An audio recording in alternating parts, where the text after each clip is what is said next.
ஆண்டவரே, எங்கள் மத்தியில் நீங்க இருக்கிறீர் என்பதை என்னுடைய வார்த்தையின் வழியாக வெளிப்படுத்த முடியாத நாங்கள் ஜெபம் நடக்கிறோம். இந்த ஆராதனைகளில் நீங்க இருக்கிறீர் ஆண்டவரே. ஐயா, இந்த ஆராதனைகளில் உடைய சித்தம் எங்கள் மத்தியில் வெளிப்பட போகிற தயவுக்காக உங்களுக்கு நன்றி ஆண்டவரே. இம்மட்டும் எங்களை வழிநடத்தின ஆண்டவர் இனிமேலும் வழிநடத்தும்படியாக ஜெபிக்கிறோம். தூய ஆவியார் ஆண்டவரே உங்களுக்கு நன்றி. எங்களை சிந்தைகளை உமக்கு நேராக ஒருமுகப்படுத்தபடியாக ஜெபிக்கிறோம் ஆண்டவரே. வார்த்தைகள் ஆண்டவரே வெறுமையாய் திரும்பாதபடிக்கு நீ விரும்புகிற காரியத்தை செய்யணும் ஆண்டவரே. நீங்க அமர்ந்திருக்கிற அனைவரையும் சமூகத்தை தாழ்த்துண்டு வழி நடத்தும் இயேசுவின் நாமத்தில் பிதாவே, ஆமென். பிரியமானவர்களே, மீண்டும் ஒரு விஷயம் உங்களை அன்போடு வாழ்த்தி வரவேற்பதில் எனக்கு மகிழ்ச்சி அடைகிறேன். ஆண்டவர் உங்களை ஆசீர்வதிப்பாராக. இந்த நாள் இது ஒரு திருமக்கள் ஞாயிறு, அதாவது ஆங்கிலத்தில் லேடி சண்டே என்று சொல்லி சொல்லப்பட்டிருக்கிறது. இந்த திருமக்கள் ஞாயிறுல நமக்கு கொடுக்கப்பட்டிருக்கிற தலைப்பு இறை மக்களின் சாட்சி. இறை மக்களின் சாட்சி என்று சொல்லி சொல்லப்பட்டிருக்கிறது. ஆங்கிலத்தில் witness of the people of God என்று சொல்லி சொல்லப்பட்டிருக்கிறது. ஒரே ஒரு கேள்வி, இந்த நாளிலே நாம் ஆண்டவருக்கு எப்படி சாட்சியாக இருக்க முடியும் என்பதை குறித்து சிந்திக்க அழைக்கப்படுகிறோம். நாம் நம்முடைய வாழ்க்கையில பிறருக்கு எப்படி சாட்சியாக இருக்க முடியும்? கொஞ்சம் சொல்லுங்க பார்க்கலாம். நாம நம்முடைய வாழ்க்கையில ஆண்டவரை ஆராதிக்கிறோம் அல்லது ஆண்டவருடைய பிள்ளைகளாக இருக்கிறோம் என்பதை நாம் எப்படி பிறருக்கு பகிர்ந்து கொடுக்க முடியும் அல்லது அறிவிக்க முடியும் என்பதை சொல்லுங்களேன். எப்படி அறிவிக்கலாம் அல்லது எப்படி பகிர்ந்து கொடுக்கலாம்? இப்படி அமைதியா இருந்தாலே போதும் அப்படிங்களா? பிறருக்கு நம்மால எந்த உதவிகளை செய்வது வேற, நம்முடைய வாழ்வின் செயல்பாடுகள், பேச்சு, நடத்தைகள் என்று சொல்லலாம். வேற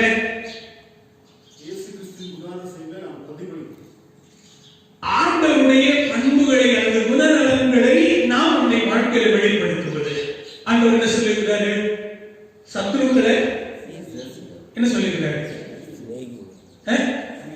சிநேகிக்க சொல்லியிருக்கிறார். சிநேகிக்கிறோமா? அதே நேரத்தில் உங்களை சபிக்கிறவர்களை நீங்க என்ன செய்யுங்க? ஆசீர்வதிங்க. யாராவது ஒருத்தர் நம்மளை ஏதாவது ஒரு சின்ன வார்த்தை சொல்லிட்டா உடனே நம்ம அவங்களை ஆசீர்வதிக்கிறோமா? உங்களை நிந்திக்கிறவர்களுக்காக நீங்க என்ன செய்ய வேண்டும்? ஜெபிக்க வேண்டும் என்று சொல்லியிருக்கிறார். இப்படி பல காரியங்களை நாம் செய்யும்படியாக அழைக்கப்படுகிறோம். அன்புக்குரியவர்களே, ஆண்டவர் இந்த நாளிலே நம்மை அவருடைய சாட்சிகளாக, நம்மை அவருடைய பிரதிநிதிகளாக வாழ அழைக்கிறார். அவர் தம்முடைய பணியை எப்பொழுது செய்து கொண்டே இருக்கிறார். ஆனால் அவருடைய பங்கை அவர் செயலாற்றுகிறார். நாம் இன்றைக்கு நம்முடைய பங்கை இணைந்து செயலாற்ற அழைக்கப்படுகிறோம். குறிப்பாக பார்த்தீர்கள் சொன்னால் ஒரு வார்த்தை இதுவாய் சொல்லுகிறது, இறை மக்கள் என அழைக்கப்படும் அவரால் மீட்கப்பட்ட ஒவ்வொருவரும் ஒரு மிஷனரி என்று சொல்லி சொல்லப்படுகிறது. யார் ஆண்டவருடைய ரட்சிப்பை பெற்றிருக்கிறோமோ, யார் ஆண்டவரை நம்முடைய சொந்த ரட்சகராக தனிப்பட்ட வாழ்க்கையை அனுபவிக்கிறோமோ, நாம் அனைவருமே மிஷனரி என்று சொல்லி சொல்லப்பட்டிருக்கிறது. அதே நேரத்தில் ஆண்டவரை அறியாத ஒரு மனிதர் இருக்கிறார் என்று சொன்னால் அவர்தான் நமக்கு கொடுக்கப்பட்ட பணித்தளம் என்று சொல்லியும் சொல்லப்படுகிறது. Every Christian is a missionary, every non-Christian is a mission field என்று சொல்லி சொல்லப்படுகிறது. இந்த நாளிலே நாம் இருக்கிற இடங்களிலே ஆண்டவரை பிரதிபலிக்க அல்லது ஆண்டவரை வெளிப்படுத்த, ஆண்டவருடைய குணாதிசயங்களை பகிர்ந்து கொடுக்க நாம் அழைக்கப்படுகிறோம். இந்த சிந்தனையிலே ஆண்டவர் நம்மை அழைத்திருக்கிறார். ஒரு மனிதனுக்கு 4 விதமான சாட்சிகள் தேவைப்படுகிறது. எப்படி? முதலாவது மனசாட்சி. நமக்குள்ளே இருக்கிற மனசாட்சி என்ன சொல்லுகிறது நம்மை. இரண்டாவது மனை சாட்சி. அதாவது வீட்டில் இருக்கிறவங்க நம்ம பற்றி என்ன சொல்லுகிறாங்க? மனை சாட்சி. மூன்றாவது மக்கள் சாட்சி. நம்மை சுற்றி இருக்கிற மக்கள் என்ன சொல்லுகிறார்கள். நான்காவது மகேசன் சாட்சி, கடவுளுடைய சாட்சி. இந்த 4 சாட்சிகள் ஒரு மனிதனுடைய வாழ்க்கையில அவன் கடவுளுக்குள்ளே இருக்கிறானா, அந்த நபர் கடவுளுக்குள்ளே இருக்கிறாரா என்பதை வெளிப்படுத்திவிடும். அன்புக்குரியவர்களே, இந்த சிந்தனைகளோடு நாம் இன்றைக்கு கொடுக்கப்பட்டிருக்கிற திருமறை பகுதியில் நேரம் அதிகமாக இல்லை, நான் வேகமாய் சுருக்கமாய் சொல்ல விரும்புகிறேன். முதலாவது பகுதியில் சொன்னால் இன்றைக்கு கொடுக்கப்பட்டிருக்கிற பழைய ஏற்பாட்டின் பகுதி நாம் படிக்கிறோம். தானியேல் 3ஆம் அதிகாரம் 12ஆம் வசனத்திலிருந்து 30ஆம் வசனம் வரைக்குள்ள பகுதி. தானியேல் 3ஆம் அதிகாரம் 12 முதல் 30 வரைக்கும். இந்த பகுதியில வழிபாட்டின் வழியாக நாம் சாட்சியாக இருக்க அழைக்கப்படுகிறோம். விட்னஸிங் த்ரூ worship என்று சொல்லி நான் கொடுத்திருக்கிறேன். வழிபாட்டின் வழியாக நாம் ஆராதிக்கின்ற நம்முடைய வழிபாடுகளின் வழியாக ஆண்டவருக்கு எப்படி நாம் சாட்சியாக இருக்க முடியும்? இந்த சம்பவம் நம் அனைவருக்கும் நன்றாக தெரியும். என்ன, ஆண்டவர் இஸ்ரவேல் மக்களை ஆளும்படியாக அவர்களை தேர்ந்தெடுத்தார். ஆனால் அவர்கள் ஆண்டவருக்கு கீழ்ப்படியாததினாலே, ஆண்டவருக்கு பிரியமில்லாத ஒரு வாழ்க்கை வாழ்ந்ததினாலே இஸ்ரவேல் தேசம் அசீரியாவுக்கு அடிமைகளாக கொண்டு போகப்பட்டார்கள். யூத மக்கள் பாபிலோனுக்கு அடிமைகளாக கொண்டு போகப்பட்டார்கள். இந்த பாபிலோனுக்கு அடிமைகளாக கொண்டு போகப்பட்ட மக்கள் மத்தியில் நடக்கிற இந்த சம்பவம் இன்னைக்கு நமக்கு கொடுக்கப்பட்டிருக்கிறது. இதுல இந்த பாபிலோன் தேசத்தை ஆண்டு கொண்டிருந்த நேபுகாத்நேச்சார் என்கிற மன்னனுக்கு ஒரு மிகப்பெரிய ஆசை இருந்தது. என்ன ஆசை? தான் ஒரு பொற்சிலையை உண்டு பண்ண வேண்டும். இந்த பொற்சிலை எப்படி? 60 அடி நீளம், 60 அடி அகலம். இந்த அகலத்தை உண்டு பண்ண சிலையை எல்லாருமே வணங்க வேண்டும் என்கிற ஒரு கட்டளையை கொடுக்கிறார். இந்த கட்டளை வந்தவுடனே என்ன செய்யறாங்க? 7ஆவது வசனத்திலே பின்பகுதி சொல்லுகிறது, எல்லா மக்களும் தாழ்ந்து விழுந்து பணிந்து வணங்கினார்கள் என்று சொல்லி வசனம் சொல்லுகிறது. அப்ப இந்த பணிந்து வணங்கின மக்கள் மத்தியில ஒரு கூட்டம் பிறரை குறை சொல்லுகிறது, அது குற்றம் சாட்டுகிறது. என்ன, நீ இஸ்ரவேல் யூத தேசத்திலிருந்து கொண்டு வந்த அடிமைகளாக கொண்டு வந்த ஒரு 3 நபர்கள் இருக்கிறார்கள், வாலிபர்கள் இருக்கிறார்கள், இவர்கள் உங்களுடைய கட்டளைக்கு கீழ்ப்படியவர் இல்லை என்று சொல்லி ஒரு குற்றச்சாட்டை வைக்கிறார்கள். அன்புக்குரிய ஒரே ஒரு காரியத்தை உணர்ந்து கொள்ளுங்க. ஆண்டவர் எங்கெல்லாம் இஸ்ரவேல் மக்களை அடிமைகளை கொண்டு போனார்களோ அங்கே ஒரு கூட்ட ஜனம் ஆண்டவருக்கு உண்மையாக இருந்தது. எல்லாருமே வழி தப்பி போகவே இல்லை. அதுல ஒரு சில நபர்களுடைய பெயர்கள் கொடுக்கப்பட்டிருக்கிறது. அதே நேரத்தில் ஒரு சில நபர்களுடைய பெயர்கள் கொடுக்கப்படவில்லை. அவர்களும் ஆண்டவருக்கு சாட்சிகளாக இருந்தார்கள். இங்கே பார்த்தீங்கன்னா இந்த குற்றம் சாட்டப்பட்ட உடனே ராஜா அந்த 3 வாலிபர்களை கொண்டு வர சொல்லுகிறார். இந்த 3 வாலிபர்கள் வந்த உடனே நீங்கள் இந்த சிலையை வணங்க வேண்டும் என்று சொன்ன உடனே அவர்கள் முடியாது என்று மறுக்கிறார்கள். அப்ப இந்த சிலையை வணங்காதவர்களுக்கு கொடுக்க வேண்டிய தண்டனை எப்படிப்பட்ட தண்டனை? அதையும் வசனம் சொல்லுகிறது. இந்த தண்டனையை இவர்களுக்கு அதிகமாக கொடுக்கப்படுகிறது. வசனம் சொல்கிறது 7 மடங்கு அதிகமாக சூடுபடுத்தப்பட வேண்டும். அதோடு கூட அனுமானமல்ல, அவங்களை தூக்கி போட்டு அந்த நபர்கள் என்ன செய்து விட்டார்கள்? இறந்து போய்விட்டார்கள். ஆனால் ஆண்டவர் இவர்களோடு கூட இருந்தார். அது மாத்திரமல்ல, அன்றைக்கு யார் ஒரு மிகப்பெரிய தண்டனை கொடுத்தாரோ அவரே அவருடைய ஆண்டவரை குறித்து சாட்சி கொடுக்கிறார். இப்படிப்பட்ட ஆண்டவர் இந்த உலகத்தில் வேறு எங்குமே இல்லை. இந்த ஆண்டவரை நிந்திக்கிற எந்த மனிதனும் அவன் தண்டிக்கப்பட வேண்டும், அவனுடைய வீடு எரிக்கலமாக்கப்பட வேண்டும் என்று சொல்லுகிறார். 30ஆவது வசனம் சொல்லுகிறது, அங்கே அவர்களுக்கு ஒரு உயர்ந்த பதவியை கொடுத்தார் என்று சொல்லப்பட்டிருக்கிறது. சரி, இதிலே பார்த்தீங்கன்னா 3 காரியங்களை நாம் உணர்ந்து கொள்ள வேண்டும். உணர்ந்து கொள்ள முடியும். ஒன்று, நம்முடைய வழிபாடு நமக்கு உரிமை, அதாவது ஆற்றலை கொடுக்க வேண்டும். பவர். நான் வழிபடுகின்ற வழிபாடு, நான் ஆராதிக்கின்ற ஆராதனை எனக்கு ஆற்றலை கொடுக்க வேண்டும், அது எனக்கு வலிமை கொடுக்க வேண்டும், என்னை பலப்படுத்த வேண்டும். அதைத்தான் இங்கே சாத்ராக், மேஷாக், ஆபேத்நேகோவுடைய வாழ்க்கையிலே அவருடைய அனுபவத்திலிருந்து நாம் கற்றுக்கொள்ள முடியும். 16ஆவது வசனத்தில் ஒரு படியிலே சாத்ராக், மேஷாக், ஆபேத்நேகோ என்பவர்கள் ராஜாவை நோக்கி, நேபுகாத்நேச்சாரே, இந்த காரியத்தை குறித்து உமக்கு உத்தரவு சொல்ல எங்களுக்கு அவசியம் இல்லை. இந்த வசனத்தை, அந்த வார்த்தை கவனிச்சு பாருங்களேன். எங்களுக்கு என்ன இல்லை? அவசியம் இல்லை. இவங்க இருக்கிறது எங்க? அடிமைகளா இருக்கிறாங்க. பாபிலோன் தேசத்துல அடிமைகளா இருக்கிறாங்க. ஒருவேளை சொந்த நாட்டிலே இன்னைக்கு சொல்ல முடியுமா? நம்ம யாரும் இந்த தலைவர்களை பார்த்தீங்களா? உனக்கு நாங்க பதில் சொல்லணும்னு என்ன செய்யல, எங்களுக்கு அவசியமே இல்லையா அப்படின்னு நீங்க யாரையும் சொல்ல முடியுமா? ஒரு சாதாரண வார்டு உறுப்பினரை பார்த்து நமக்கு சொல்ல முடியுமா? ஆனால் இங்கே ராஜாவை பார்த்து சொல்லுகிறார்கள், இந்த சிலையை நாம் வணங்குகிறது, அதை குறித்து உத்தரவு சொல்வதற்கு எங்களுக்கு என்ன இல்லை? அவசியம் இல்லை. காரணம், நாங்கள் ஆராதிக்கிற தெய்வம் யார் என்று அறிந்திருக்கிறோம். நான் வழிபடுகிற, நான் உண்மையை சேவிக்கிற ஆண்டவரை நான் அறிந்து வைத்திருக்கிறேன். எப்படிப்பட்டவர்?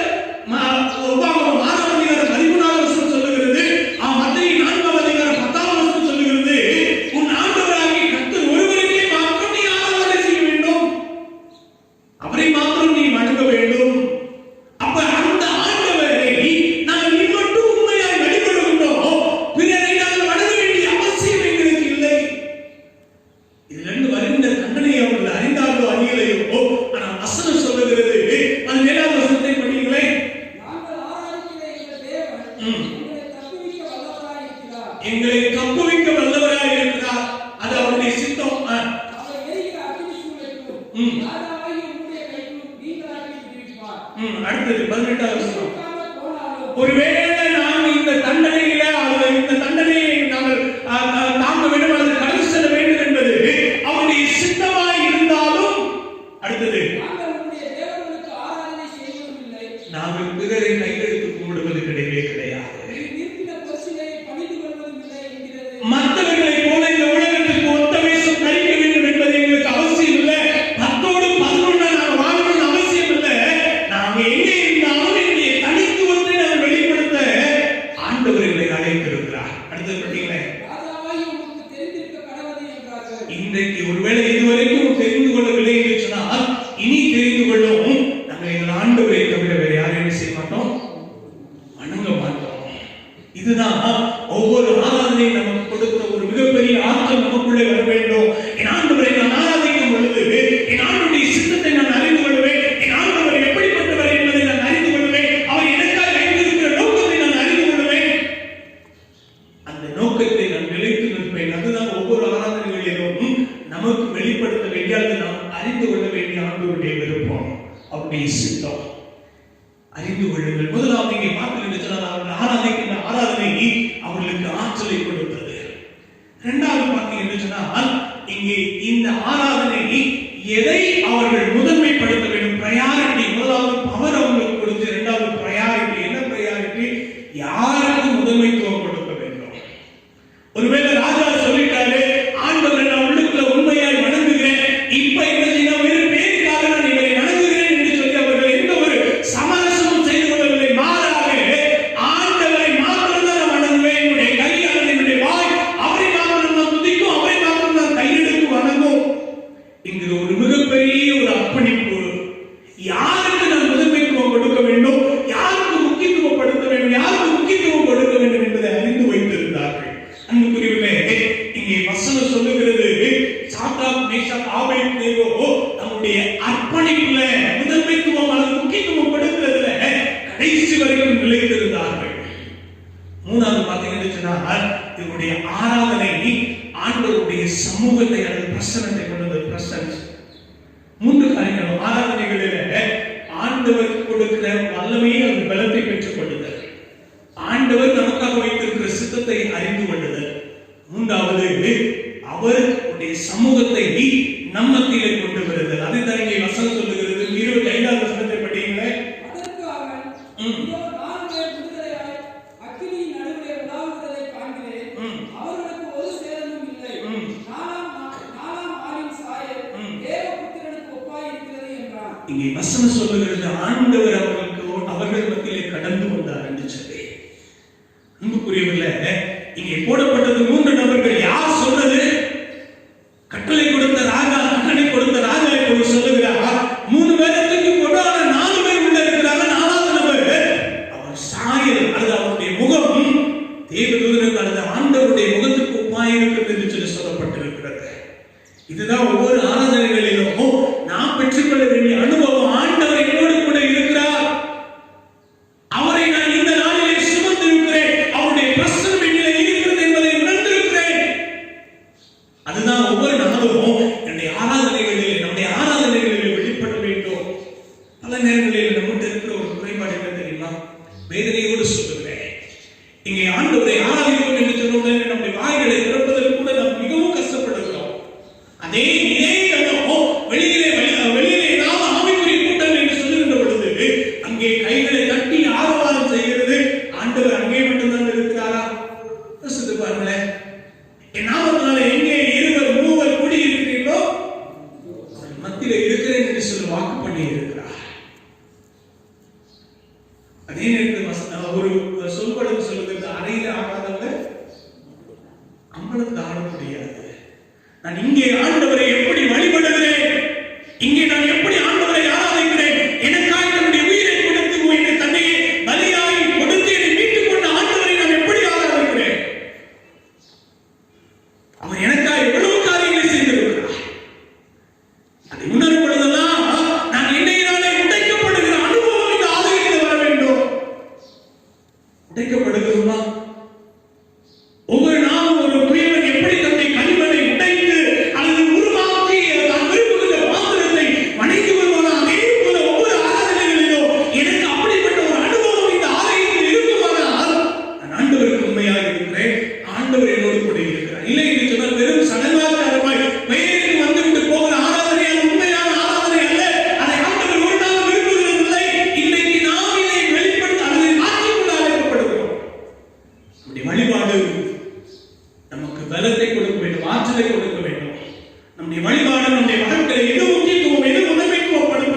ஆண்டவருடைய பிரசன்னத்தை நமக்குள்ளே கொண்டு வர வேண்டும்.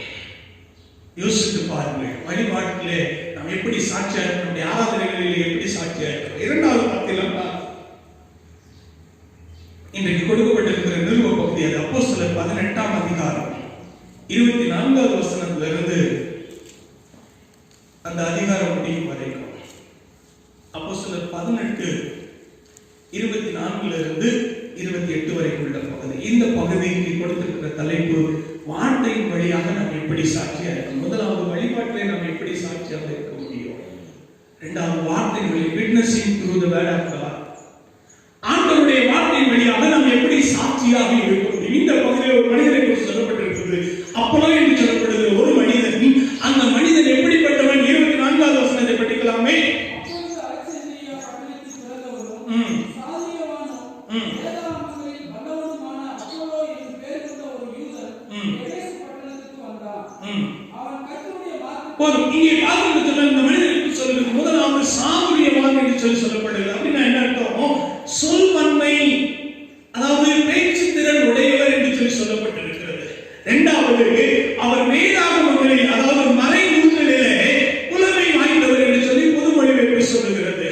இங்கே இந்த மனிதன் ஆண்டவரை குறித்து அறிந்திருப்பதற்கு பதிலாக அதற்கு முன்பதாக யோவான் ஸ்நானனுடைய உபதேசத்தை, அல்லது யோவான் ஸ்நானனுடைய சித்தாந்தங்களை தன்னுடைய வாழ்க்கையில் நடைமுறைப்படுத்தி அதை பிறருக்கு அறிவித்துக் கொண்டு வருகிறார்.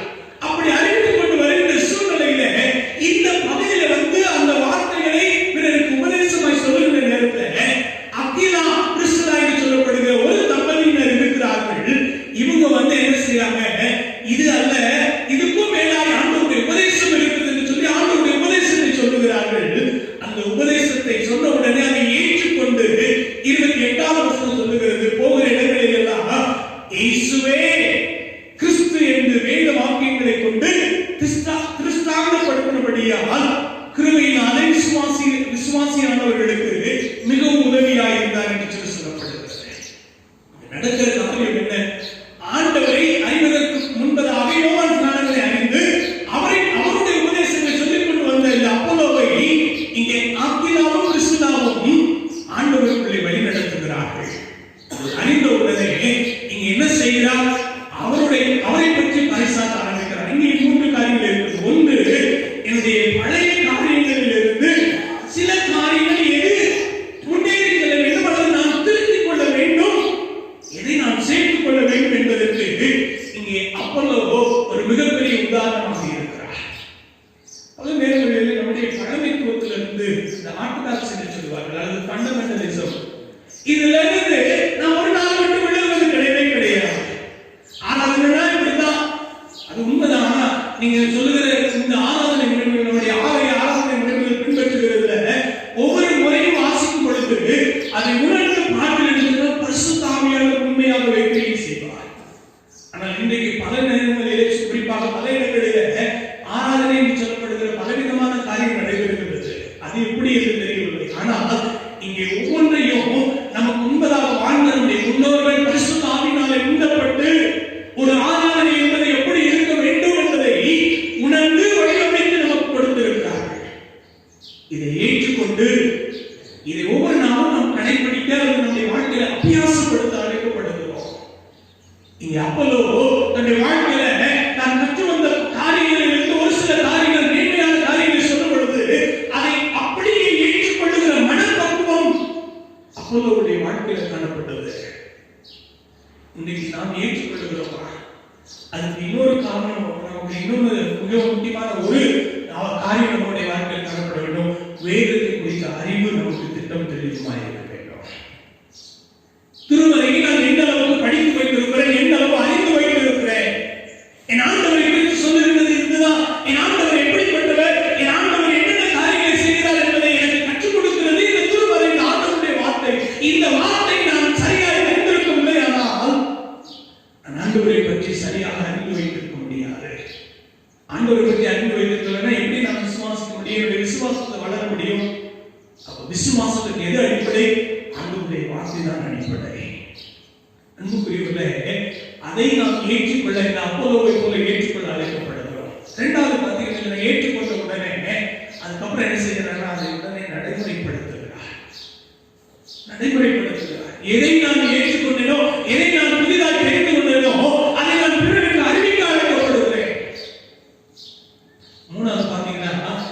22 வசனம் கடைசி பகுதி சொல்லுகிறது, விசுவாசிகளுக்கு உதவியாக இருந்தார் என்று சொல்லி. ஆண்டவருடைய வார்த்தை நம்ம எப்படியெல்லாம் வழி நடத்துகிறதோ அப்படியெல்லாம் அதை பின்பற்ற அல்லது அதை நாம் கைக்குள்ள அழைக்கப்படுகிறோம். ஆனா பல நேரங்களில் நாம் என்ன செய்யறோம் தெரியுமா? ஆண்டவரையே ஆண்டவருடைய வார்த்தையை நம்ம கட்டுப்படுத்தணும்னு நினைக்கிறோம். இதை மாற்றிக்கொள்ள நாம் அழைக்கப்படுகிறோம். மூணாவது பாத்தீங்கன்னா லூக்கா 10ஆம் அதிகாரம் 1வது வசனத்திலிருந்து 20ஆம் வசனம் வரைக்குள்ள பகுதி. லூக்கா 10ஆம் அதிகாரம் 1வது வசனத்திலிருந்து 20ஆம் வசனம் வரைக்குள்ள பகுதி. இந்த பகுதியில நான் கொடுத்திருக்கிற தலைப்பு வாழ்வின் வழியாக சாட்சி, விட்னஸிங் டு அவர் லைஃப். நம்முடைய வாழ்வின் வழியாக நம்ம எப்படி பிறருக்கு சாட்சியாக இருக்க முடியும்? ஆண்டவர் இயேசு நம்முடைய ஊழியத்துல இந்த பகுதிக்கு முன்பதாக 9ஆம் அதிகாரத்தை பார்த்தீங்கன்னா முதல் 12 சீடர்களை அனுப்புகிறார். எதுக்கு? தனக்கு வழியை ஆயத்தப்படுத்த ஆண்டவர் அனுப்புகிறார். அவங்க முதல் லூக்கா 9ஆம் அதிகாரம் 1வது வசனத்திலிருந்து 6ஆம் வசனம் வரைக்கும் இந்த பகுதியை நாம் பார்க்கலாம். இதுக்கு அப்புறம் என்ன நடக்குது? மறுபடியும் ஆண்டவர் இந்த 10ஆம் அதிகாரத்துல 70 பேரை அனுப்புகிறார். இந்த 70 பேரும் எப்படி ஆண்டவருடைய ஊழியத்தை செய்ய வேண்டும், ஒரு பட்டணத்துக்கு போன உடனே அவங்க எப்படி எல்லாம் தங்கி இருக்க வேண்டும், அந்த பட்டணம் ஏற்றுக்கொண்டால் அவங்களுக்கு என்ன கிடைக்கும், ஏற்றுக்கொள்ளாவிட்டால் இந்த அனுப்பப்பட்ட நபர்கள் அல்லது சீடர்கள் என்ன செய்ய வேண்டும் என்று சொல்லி சொல்லுகிறார். அதுபடியாக சொல்லிவிட்டு இவர்கள் திரும்பி வந்து தன்னுடைய ஃபீட்பேக் ரிப்போர்ட்டை கொடுக்கிறாங்க. ரிப்போர்ட்டை கொடுக்கும் பொழுது என்ன சொல்லுகிறாங்க? நாங்கள் இப்படி எல்லாம் செஞ்சோம், நீ கொடுத்த அதிகாரத்தின்படியாக இப்படி எல்லாம் செஞ்சோம் அப்படின்னு சொல்லும் பொழுது அவங்களுக்கு ஒரு மிகப்பெரிய மகிழ்ச்சி. உடனே ஆண்டவர் சொல்லுகிறார், நீங்க இது குறித்து சந்தோஷப்படாதீங்க, மாறாக உங்களுடைய பெயர்கள் எல்லாம் எங்க எழுதப்பட்டிருக்கிறது? பரலோகத்தில் எழுதப்பட்டிருக்கிறது. இதை குறித்து நீங்கள் சந்தோஷப்படுங்கள் என்று சொல்லுகிறார். முதலாவது இங்கே அனுப்பப்பட்ட நபருடைய வாழ்க்கையின் அனுபவம் எப்படி இருந்தது? அவர்கள் முதலாவது இந்த சுவிசேஷத்தை சொல்வதற்கு தங்களை பாத்திரவான்களாய் மாற்றிக்கொள்ள வேண்டும். ஒரு சமாதானத்தை சொல்ல வேண்டும் என்று சொன்னால் நான் சமாதானத்தை அனுபவிக்காமல் பிறருக்கு எப்படி சமாதானத்தை கொடுக்க முடியும்? ஆண்டவர் அன்பானவர் என்பதை என்னுடைய வாழ்க்கையை அன்பின் வழியாக வெளிப்படுத்தாமல் நான் பிறருக்கு எப்படி வெளிப்படுத்த முடியும், அல்லது அறிவிக்க முடியும், பகிர்ந்து கொடுக்க முடியும்? அதே நேரத்தில் யார் ஏற்றுக்கொள்ளவில்லையோ அவருடைய வாழ்க்கை முறை இந்த வசனத்துக்கு ஏற்றாற் போல இல்லையோ என்ன நடக்கும் அவர்களுக்கு என்று சொல்லி இங்கே வசனம் சொல்லுகிறது. என்ன வசனம்? 10வது வசனத்திலிருந்து பார்த்தீங்கன்னு சொன்னா 15வது வசனம் வரைக்கும் சொல்லப்பட்டிருக்கிறது. அந்த மனுஷர்களுக்கு அல்லது அந்த பட்டணத்தாருக்கு நியாயத்திற்கு நாளில என்ன நடக்கும் என்பதை ஆண்டவர் இங்கே சொல்லியிருக்கிறார்.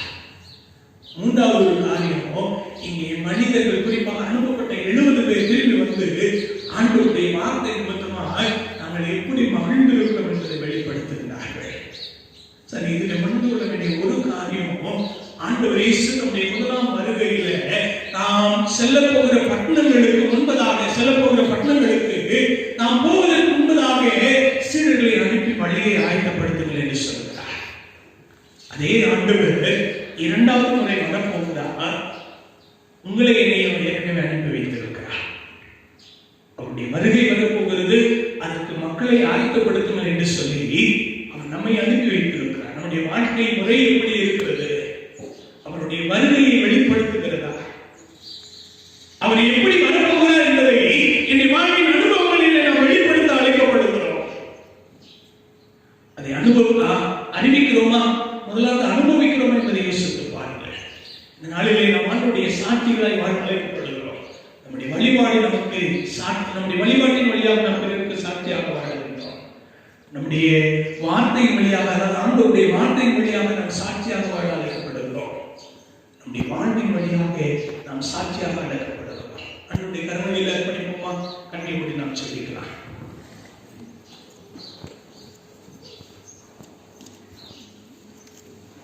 உங்களை என்னையும் நம்முடைய விலையேறப்பட்ட ரத்தத்தினால மீட்டு பரிசுத்த வாழ்வுக்கு நேராக நம்மை அழைத்து வந்திருக்கிறார். இந்த பரிசுத்த வாழ்க்கையில நான் ஆராதிக்கிற ஆண்டவரை ஆற்றல் கொடுக்க வேண்டும். அவருக்காக சாட்சியாக இருப்பதற்கு,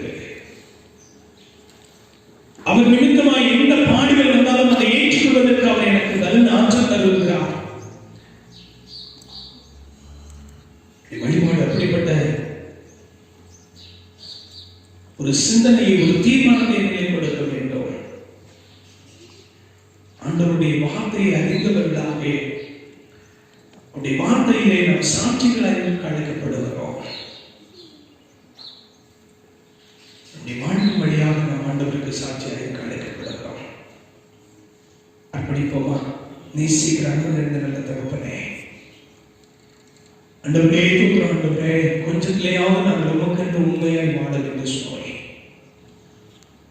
எங்களால் ஏற்ற வரைக்கும் நாங்கள் ஆண்டவரே உமக்கு சாட்சியாய் வாழ எங்களை அர்ப்பணிக்க உதவி செய்யும். ஆண்டவரே, எங்களை தாழ்த்துகிறோம். பலத்தினாலே ஆண்டவரே உங்களுடைய சாட்சிகளாக இருக்க உதவி செய்யும். இயேசு கிறிஸ்துவின் நாமத்தில் வேண்டுகிறோம்.